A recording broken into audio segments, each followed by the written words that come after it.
1983, a Central de Medicamentos do Ministério da Saúde emitiu um documento listando os medicamentos considerados essenciais. Os princípios ativos necessários à fabricação desses medicamentos foram considerados estratégicos e sua fabricação incentivada no Brasil.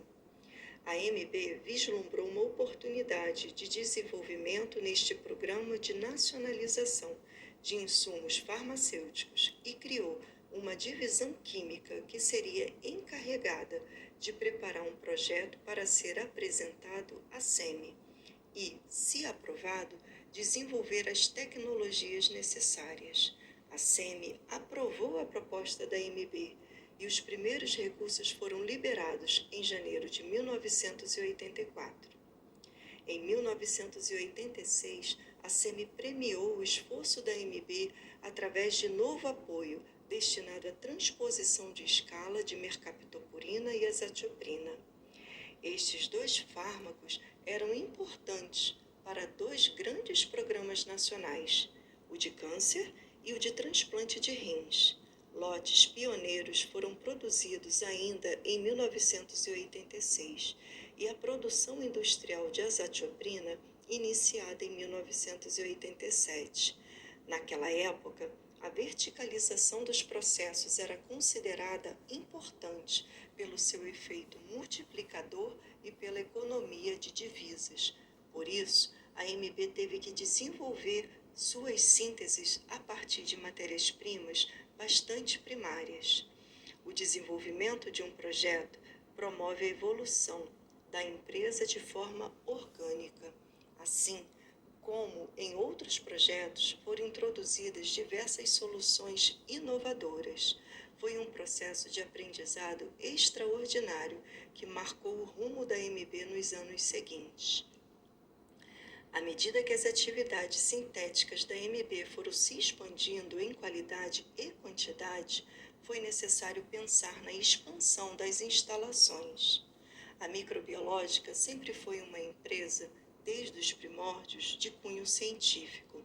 Na sua área de expertise, sempre foi uma empresa que sabe fazer. Porém, as áreas tanto regulatórias quanto de qualidade eram inicialmente um tanto confusas. A partir dos anos 2000, entretanto, a microbiológica se reinventou e deu um salto crucial para sua sobrevivência nessas áreas, em uma trajetória que seguiu junto com a evolução de nossa própria agência regulatória, Anvisa, abraçando o conceito de garantia da qualidade. A Anvisa foi criada em 1995. Até então, havia a Secretaria Nacional de Vigilância Sanitária do Ministério da Saúde e as agências estaduais de vigilância sanitária, e não havia uma legislação sólida de boas práticas de fabricação, apenas a Portaria 1595 da SNVS, que era muito mais um checklist de auditoria do que um guia propriamente dito. Então, nessa ocasião, através desses checklists, sabíamos o que precisávamos ter para cumprir BPF, mas não sabíamos o como nem o porquê. Em dezembro de 2000, foi publicado pelo ICH, que era, na ocasião, uma comissão tripartite entre Europa, Estados Unidos e Austrália, que tinha como objetivo harmonizar as normas de qualidade, segurança e registro ligadas ao setor farmacêutico de forma global. O ICH Q7A, que é o Guia de Boas Práticas de Fabricação de IFAs, esse sim, um guia que não só informava o que era necessário para ser considerado BPF, mas também esclarecia as razões e o modo de implementar. Com a publicação do ICH, em 2000, nós decidimos implementar essa norma e passar a segui-la. Foi aí que começamos a trabalhar em validação de processo, limpeza e analítica, que ainda não se falava no Brasil. A Anvisa, após conversar intensivamente com o setor regulado e tomando como base não só o ICH, mas também outras normas internacionais pontuais, como o FDA, EMEA, atual EMA, lança a Resolução 249, que foi um divisor de águas para o setor de IFA no Brasil, uma vez que implementava basicamente as normas do ICH, mas que tinha diversas inconsistências e incongruências, além de alguns assuntos deixados de fora, carecendo de revisão. Nessa ocasião, a Anvisa colocou um prazo extenso para que fossem iniciadas as atividades de validação pelo segmento de IFA, inclusive com informações periódicas que as empresas deveriam fornecer sobre o andamento dessa atividade até a data limite de implantação. Graças à nossa decisão de implementar o ICH em 2005, quando foi publicada a RDC, nós estávamos prontos, com as validações requeridas finalizadas e, com isso, em uma situação bastante confortável com relação ao cenário regulatório brasileiro.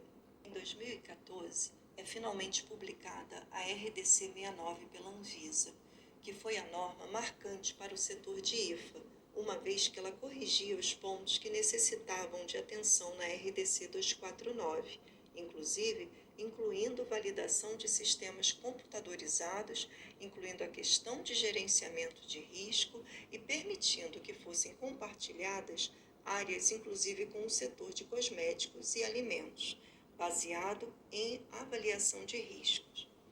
Foi um avanço muito grande para o setor de IFA. Nesse período, a Anvisa estava sendo auditada pelo EMA para alcançar a isonomia regulatória com a Comunidade Europeia e entrar na lista de exceção. A partir de 2015, após os trabalhos na área regulatória, a Anvisa alcançou algumas conquistas e passou a ser reconhecida e respeitada internacionalmente, além de ter tornado o arcabouço regulatório para a área de BPF muito mais sólida. Nesse período, nós começamos os nossos registros de IFA através da submissão de CTD de nossos produtos como parte integrante do registro dos medicamentos, quando avançamos bastante, tendo nossa documentação sido avaliada não só pelos clientes farmacêuticos, como também pela agência, tendo sido todos os IFAs fornecidos no Brasil registrados dessa forma. Em 2022, é publicado o Marco Regulatório de IFAs, com a publicação da RDC 654 de BPF em IFAs, que é a revisão da RDC 69, e a implementação do registro de IFAs no modelo DIFA-CADIFA. Por enquanto, isso ainda não se dá pelo processo CTD, mas acreditamos que com a evolução da agência, em breve, estaremos em sistema eletrônico, nos mesmos moldes ECTD, já adotados na Europa e nos Estados Unidos. Estamos hoje em fase de migrar nossos registros para o modelo DIFA-CADIFA, conforme o Marco Regulatório de IFAs. Foi um longo caminho em que a microbiológica evoluiu juntamente com a evolução da Anvisa. Sobre a evolução dos nossos registros na Europa, a azatioprina possui uma monografia constante da farmacopeia europeia. Então, desde 2001, quando submetemos nosso pedido de certificação de aptidão, aprovado e concedido em 2003, nós temos esse registro ativo. Dele foram feitas várias atualizações e a mais recente, em 2022, fizemos o registro de mudanças menores, através do processo de ECTD, tendo sido aprovado em agosto de 2022, gerando a versão atual desse certificado. Nossa talidomida foi registrada pela primeira vez na França, em 2001, através do procedimento descentralizado do dossiê mestre europeu, em suporte ao registro do medicamento da empresa Lafal.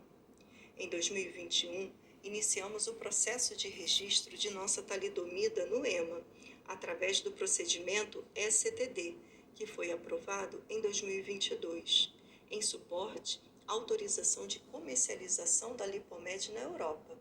Em 2022, com a saída da UK do bloco europeu, fizemos também o registro de nossa talidomida no Reino Unido. Hoje, aos 43 anos de idade, a microbiológica está novamente se reinventando, buscando um novo desafio e um patamar diferenciado no Brasil. A microbiológica está entrando em um mercado inovador no país, no que se refere a ensaios clínicos de fase 1 e fase 2. Em voo solo, a microbiológica está em fase de aprovação de ensaios de fase 1 para uma de suas inúmeras moléculas para o tratamento da Covid-19. Esse é um processo desafiador pelo ineditismo no país, de forma que representa também um desafio para a Anvisa e o seu sucesso irá abrir caminho para o processo extremamente alavancador de inovação radical na área de dor crônica. O desenvolvimento de um projeto promove a evolução da empresa de forma orgânica.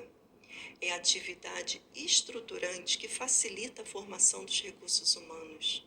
São necessários, além de um quadro competente nos afazeres científicos, capacidade de desenvolvimento de processos em escala e de metodologias analíticas confiáveis, engenharia de projetos e manutenção preventiva e corretiva, garantia da qualidade com um bom sistema de controle de qualidade, capacidade de documentação e edição das tecnologias, gerenciamento de materiais com um almoxarifado capaz de responder às demandas produtivas e contábeis, conhecimento de compras para qualificação de fornecedores e atendimento eficiente das necessidades de pesquisa, desenvolvimento e produção. Gerenciamento dos procedimentos de segurança e meio ambiente, que inclui a correta destinação dos efluentes industriais e de laboratório. Uma administração sensível à complexidade de uma operação verticalizada e capaz de manter a empresa atualizada com as diversas interfaces regulatórias e controladas no segmento. É essencial também uma liderança capaz de manter a empresa coesa e concentradamente voltada a seu objetivo. Finalmente, é necessário desenvolver inteligência de mercado para encontrar oportunidades comerciais, sem as quais não há fontes de recursos para a manutenção e desenvolvimento da empresa. A trajetória da microbiológica mostra que a capacidade de se reinventar é o que mantém o espírito jovem e desbravador da empresa, sempre se autoestimulando a seguir em frente. O futuro da microbiológica é o tamanho da ambição de seus integrantes. Parabéns, microbiológica!